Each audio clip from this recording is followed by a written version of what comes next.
imeshindikana kwako, katika jina la Yesu. Kuna kama mna mmoja hapa ninapozungumza anasema, wewe brother unazungumza nini? Maana mimi nimekaa kwenye dhambi muda mwingi, alafu sina tawa, sina tiba. Kila siku na swali swala tano, naenda kwenye nyumba za ibada, mimi nasali, naenda kwenye misa, naomba na watu mkaje, lakini sijapata kupona, sijapata kuachia dhambi. Dhambi kwangu imekuwa ni chalipo, imekuwa ikinitesa kwa miaka mingi.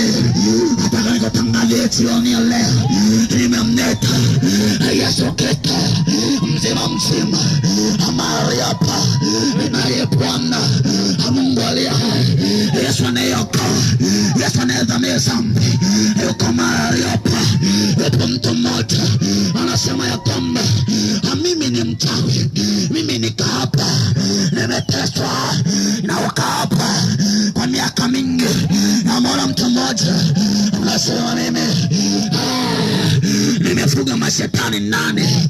Hayo mashetani nimekabidhiwa na bibi yangu na babu yangu, na kia ningetaka kuacha siwezi, kwa maana nikiacha nitakufa. Nimekuleta mwanaume Yesu Kristo anakipoka chawi, nikipoka chakausha damu, nikipoka chafili masari, nikipoka chachuma ulete, nikipoka ya waganga, nikipoka ya mizimu, nikipoka ya machawi, ya batala. Nataka nikwambie, unatuona hapa, kila mtu alikuwa na dini yake, na kila mtu alikuwa ana maisha yake. Wengine tulikuwa wachawi, wengine tumetumikia kwenye miungu na mizimu kwa miaka mingi.